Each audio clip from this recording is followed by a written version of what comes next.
भारत के James bond कहते हैं कि खतरा सभी को लगता है, इसकी एक टाइमिंग है। कुछ लोगों को घटना के पहले लगता है, कुछ लोगों को घटना के वक्त लगता है और कुछ को घटना के बाद लगता है। वो मुस्कुराते हुए कहते हैं कि मैं थर्ड कैटेगरी वाला आदमी हूँ। घटना से पहले मेरा दिमाग शायद उस बात पर नहीं रहता है कि इसमें मेरे लिए डेंजर कितना है। जब हो रही होती है तो सारा माइंड फोकस्ड होता है कि आप क्या कर रहे हैं। जब सब कुछ हो जाता है, आप घर आ जाते हैं, सिगरेट पीने लगते हैं, फिर लगता है यार क्या हो सकता था। भारत के एनएसए यानी राष्ट्रीय सुरक्षा सलाहकार अजीत डोभाल के बारे में कहा जाता है कि उनकी चर्चा होने पर पाकिस्तान के हुक्मरानों के पसीने छूटने लगते हैं। अजीत डोभाल जी बेसिकली उत्तराखंड के पौड़ी गढ़वाल से हैं। उन्होंने अजमेर के मिलिट्री स्कूल से स्टडी की है और आगरा विश्वविद्यालय से इकोनॉमिक्स में एमए किया हुआ है। इन्होंने 7 साल पाकिस्तान में जासूस के रूप में कार्य किया। इनका नाम जहन में आते ही एक जासूस, जांबाज, तेज तर्रार और इंटेलिजेंस ऑफिसर की छवि उभरती है। एपिक चैनल की एक डॉक्यूमेंट्री में उन्होंने कहा कि खतरा तो हर आदमी को लगता है, डर तो हर शख्स को लगता है। आगे बढ़ने से पहले हम ये जान लेते हैं कि हिस्ट्री में पहली बार ये हुआ कि किसी पुलिस अधिकारी को एक मिलिट्री ओहदे का एक वीरता पुरस्कार मिला। आईपीएस अधिकारी अजय डोभाल जी को कीर्ति चक्र मिला है। शांतिकाल में दिया जाने वाला ये दूसरा सर्वोच्च वीरता पुरस्कार है।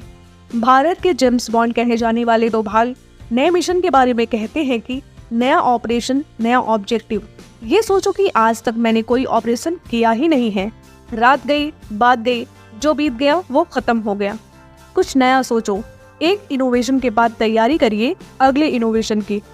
भारत के स्पाई मास्टर अजीत डोभाल ने एक इंटरव्यू के दौरान बताया था कि कैसे हमारी former prime minister Indira Gandhi की हत्या के बाद 1988 में एक ऐसी स्थिति बनने लगी थी कि आतंकी वारदात करके स्वर्ण मंदिर में चले जाते थे।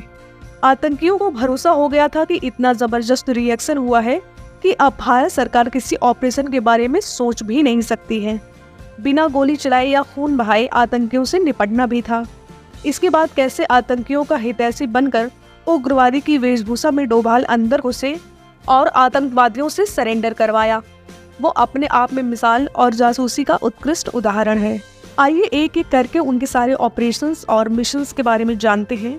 इंडियन आर्मी के एक इम्पॉर्टेंट ऑपरेशन ब्लू स्टार के दौरान उन्होंने एक गुप्तचर की भूमिका निभाई और भारतीय सुरक्षा बलों के लिए महत्वपूर्ण खुफिया जानकारी उपलब्ध कराई, जिसकी मदद से सैन्य ऑपरेशन सफल हो सका। इस दौरान उनकी भूमिका एक ऐसे पाकिस्तानी जासूस की थी जिसने खालिस्तानियों का विश्वास जीत लिया था और उनकी तैयारियों की जानकारी मुहैया करवाई थी। 1999 में जब इंडियन एयरलाइंस की उड़ान IC-814 को काठमांडू से हाईजैक कर लिया गया था, तब उन्हें भारत की ओर से मुख्य वार्ताकार बनाया गया था। बाद में इस फ्लाइट को कांधार ले जाया गया और यात्रियों को बंधक बना दिया गया था। बात की जाए कश्मीर की, तो कश्मीर में भी उन्होंने उल्लेखनीय काम किया था और उग्रवादी संगठनों में घुसपैठ कर ली थी। उन्होंने उग्रवादियों को ही शांति रक्षक बनाकर उग्रवाद की धारा में मोड़ दिया। उन्होंने एक प्रमुख भारत विरोधी उग्रवादी कोका पारे को अपना सबसे बड़ा भेदिया बना लिया था। 80 के दशक में वो नॉर्थ ईस्ट में भी काफी एक्टिव रहे। उस समय ललडेंगा के नेतृत्व में मिजो नेशनल फ्रंट ने हिंसा और अशांति फैला रखी थी, लेकिन तब डोभाल ने ललडेंगा के साथ में 6 कमांडर का विश्वास जीत लिया और इसका नतीजा ये हुआ कि ललडेंगा को मजबूरी में भारत सरकार के साथ शांति विराम का विकल्प अपनाना पड़ा था। डोभाल ने वर्ष 1991 में खालिस्तान लिबरेशन फ्रंट द्वारा किडनैप किए गए एक रोमानियाई राजनयिक लिवियो राडू को बचाने की सफल योजना बनाई।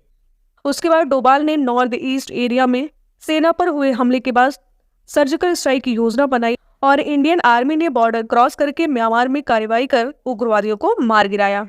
इंडियन आर्मी ने म्यांमार की सेना और NSCN खापलांग गुट के बागियों के सहयोग से ऑपरेशन चलाया, जिसमें करीब 30 उग्रवादी मारे गए। डोभाल ने पाकिस्तान और ब्रिटेन में राजनयिक जिम्मेदारियां भी संभाली हैं और फिर करीब 1 दशक तक खुफिया ब्यूरो की ऑपरेशन शाखा को लीड भी किया है।